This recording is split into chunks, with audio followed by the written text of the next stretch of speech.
یا رمضان یا شہر الہدی۔ تراویح کی رکعتوں کے بارے میں فرقہ اہل حدیث کا دھوکہ نمبر 9 لے کر ہم آپ کے سامنے حاضر ہوئے ہیں۔ ایک بار پھر سے فرقہ اہل حدیث کے لوگوں نے مسلمانوں کو کنفیوز کرنے کے لیے، دھوکہ دینے کے لیے علماء احناف میں سے ایک عالم علامہ بدر الدین عینی رحمۃ اللہ علیہ کی ایک عبارت کو پیش کیا اور یہ بتانے کی کوشش کی کہ علامہ عینی ان فرقہ اہل حدیث کے لوگوں کی طرح 8 رکعت تراویح مانتے تھے۔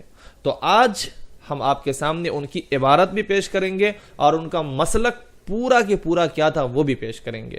تو یہ دیکھیں ہمارے سامنے کتاب ہے عمدۃ القاری جلد 5 صفحہ نمبر 457۔ یہاں پر انہوں نے اس بات کو نقل کیا فَإِن قُلْتَ لَمْ يُبَيَّنْ فِي الرِّوَايَاتِ الْمَذْكُورَةِ عَدَدُ هَذِهِ الصَّلَاةِ الَّتِي صَلَّاهَا رَسُولُ اللَّهِ صلی اللہ علیہ وسلم فِي تِلْكَ اللَّيَالِي، کہ اگر کوئی یہ سوال کرے گا، اگر تم یہ پوچھو گے کہ ان راتوں میں اللہ کے نبی نے کون سی نماز پڑھی تھی، جن 3 راتوں میں اللہ کے نبی نے نماز پڑھائی اور چوتھی رات میں وہ نہیں نکلے اور اندیشہ یہ ظاہر کیا کہ اگر میں نکلوں تو کہیں فرض نہ ہو جائے، تو ان 3 راتوں میں کون سی نماز پڑھی تھی؟ اگر کوئی یہ سوال کرے تو جواب کیا ہے؟ فرمایا روا ابن خزیمہ و ابن حبان من حدیث جابر رضی اللہ تعالی عنہ، میں کہوں گا کہ امام ابن خزیمہ اور ابن حبان نے جابر رضی اللہ تعالی عنہ کی حدیث نقل کی کہ اللہ کے پاک پیغمبر علیہ الصلوۃ والسلام نے رمضان میں ہمیں 8 رکعت پڑھائی۔ صلی بنا رسول اللہ صلی اللہ علیہ وسلم فی رمضان 8 رکعات ثم اوتر۔ یہ علامہ عینی نے عمدۃ القاری میں نقل کی ہے، لیکن میرے دوستوں یہاں پر علامہ عینی نے اپنا مسلک بتایا نہیں کہ ان کا مسلک کیا تھا اور مسلمانوں کو کتنی رکعتیں تراویح پڑھنی چاہیے اس بات کا بھی کوئی ذکر نہیں۔ تراویح کی مسنون رکعت کیا ہے اس بات کا کوئی ذکر نہیں، بلکہ تراویح کی رکعتیں کیا ہیں وہ اس کے آگے نقل کر رہے ہیں۔ آگے بالکل انہوں نے کلیئر کر دیا ہے اگلے پیج پہ، فرمایا ان نفس التراویح سنت لا یجوز ترکها، کہ نفس تراویح سنت ہے جس کا چھوڑنا جائز نہیں ہے۔ اور وہ سنت تراویح کتنی رکعتیں ہیں؟ فرمایا ان عددها 20 رکعتا، اور وہ 20 رکعتیں ہیں۔ تراویح کا چھوڑنا جائز نہیں، سنت ہے، اس کی رکعتیں 20 ہیں۔ وبہ قال الشافعی و احمد، اور اس بات کے نقل کرنے میں ہم اکیلے نہیں بلکہ امام شافعی رحمۃ اللہ علیہ بھی یہی کہتے ہیں، اور امام احمد بن حنبل، کون احمد بن حنبل؟ یہ وہی احمد بن حنبل رحمۃ اللہ علیہ ہے جن کا مسلک حرمین میں چلتا ہے۔ مکہ اور مدینہ والے لوگ جن کے فالوور ہیں اور جن کی تقلید میں آج حرمین میں بھی 20 رکعت تراویح ہو رہی ہے، تو وہ 20 رکعت تراویح مانتے ہیں۔ وَنَقَلَهُ الْقَاضِي عَنْ جُمْهُورِ الْعُلَمَاءِ، اور امام قاضی عیاض نے جمہور علماء کا مسلک نقل کیا ہے کہ تراویح 20 ہے۔ دنیا کے مسلمان ایک طرف ہے کہ تراویح 20 ہے۔ یہاں رک کر ہم آپ کو ایک بات بتا دیں کہ صرف اور فرقہ اہل حدیث نے مسلمانوں سے کٹ مار کر کے ایک نظریہ اپنایا ہے اور تراویح 8 بتایا ہے۔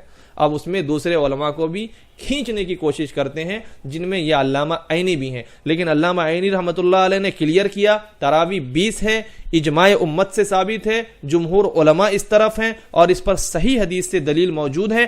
فرمایا واحتج اصحابنا والشافعی والحنابلہ بما رواه البیہقی باسناد صحیح عن السائب بن یزید الصحابی، کہ صحابی رسول سائب بن یزید رضی اللہ تعالی عنہ کی حدیث امام بیہقی نے صحیح سند سے نقل کی۔ جی ہاں، اوتھینٹک چین ہے، صحیح حدیث ہے، اس کو نقل کرنے والے سائب بن یزید ہیں۔ کہتے ہیں کانوا یقومون علی عہد عمر رضی اللہ تعالی عنہ ب20 رکعۃ وعلی عہد عثمان وعلی رضی اللہ تعالی عنہما، کہ خلیفہ راشد حضرت عمر رضی اللہ تعالی عنہ کے دور میں اور تیسرے خلیفہ عثمان بن عفان رضی اللہ تعالی عنہ کے دور میں اور چوتھے خلیفہ راشد حضرت علی رضی اللہ تعالی عنہ کے دور میں ہم سب لوگ 20 رکعت تراویح پڑھا کرتے تھے۔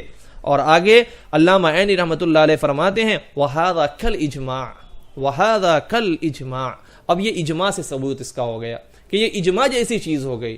دوستوں یہاں رک کر ہم آپ کو ایک بات بتائیں کہ اجماع سے کٹ مارنے والا، اجماع سے ہٹ کر دوسرا راستہ اپنانے والا، یہ اپنے لیے جہنم میں ٹھکانہ بنا رہا ہوتا ہے، کیونکہ اللہ کا پاک کلام کہتا ہے وَمَن يُشَاقِقِ الرَّسُولَ مِن بَعْدِ مَا تَبَيَّنَ لَهُ الْهُدَى وَيَتَّبِعْ غَيْرَ سَبِيلِ الْمُؤْمِنِينَ نُوَلِّهِ مَا تَوَلَّى وَنُصْلِهِ جَهَنَّمَ وَسَاءَتْ مَصِيرًا۔ اب چلتے ہیں علامہ عینی رحمۃ اللہ علیہ کے دوسرے حوالے کی طرف۔ جی ہاں، علامہ عینی رحمۃ اللہ علیہ نے کلیئرلی اپنا مسلک دو ٹوک لفظوں میں لکھا ہے کہ تراویح سنت ہے، 20 ہے جس کا چھوڑنا جائز نہیں۔ یہ دیکھیے ان کی کتاب منحۃ السلوک فی شرح تحفۃ الملوک کے اندر بھی یہی فرماتے ہیں تراویح 20 رکعتیں ہیں، 5 ترویحات ہیں، فالجمیع 20 رکعتن، 5 ترویحہ ان دا سینس 20 رکعتیں بنتی ہیں، تو تراویح 20 رکعتیں ہیں۔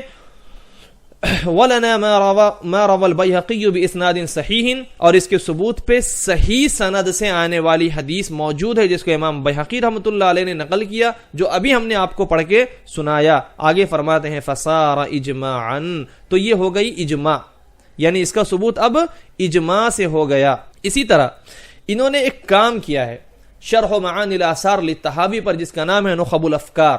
نخب الافکار کی 5ویں جلد میں جہاں پر باب قیام شہر رمضان ہے، وہاں پر بھی انہوں نے اس مسئلے کو کلیئر کیا ہے اور صاحب ہدایہ کی عبارت نقل کی ہے کہ تراویح میں 5 ترویحیں ہیں، یعنی 20 رکعت تراویح ہے۔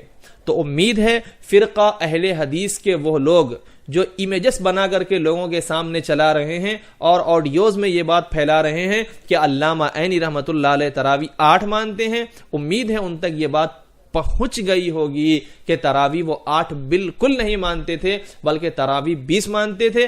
اب ہمارے وہ احباب جو علامہ عینی کی بات ماننے کے دعوے دار تھے کہ ہم ان کی بات مان رہے ہیں، دیکھو وہ 8 مانتے ہیں، تو اب ان کی پوری بات مانیں گے کہ وہ 8 نہیں بلکہ 20 مانتے تھے۔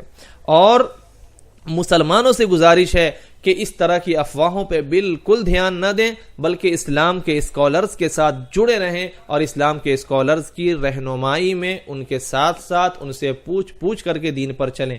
اور فرقہ اہل حدیث کے بھولے بھالے مسلمان، جی ہاں ہمارے وہ بھولے بھالے مسلمان جن کو ان کے علماء نے یہ کہہ کر کے ایک خوشنما لیبل دکھا کر، قرآن و حدیث کا لیبل دکھا کر کے جو تقلید سے آزاد کرایا تھا، لیکن افسوس کہ آج ہمارے ان سیدھے سادے مسلمان بھائیوں کو ان علماء نے اپنی اندھی تقلید میں مبتلا کیا۔ ہم ان پیارے اور بھولے بھالے اہل حدیث بھائیوں سے کہنا چاہتے ہیں کہ اللہ کے واسطے آپ تحقیق کریں، آپ سچ مچ کی تحقیق کریں، اپنے علماء کی اندھی تقلید سے نکلیں۔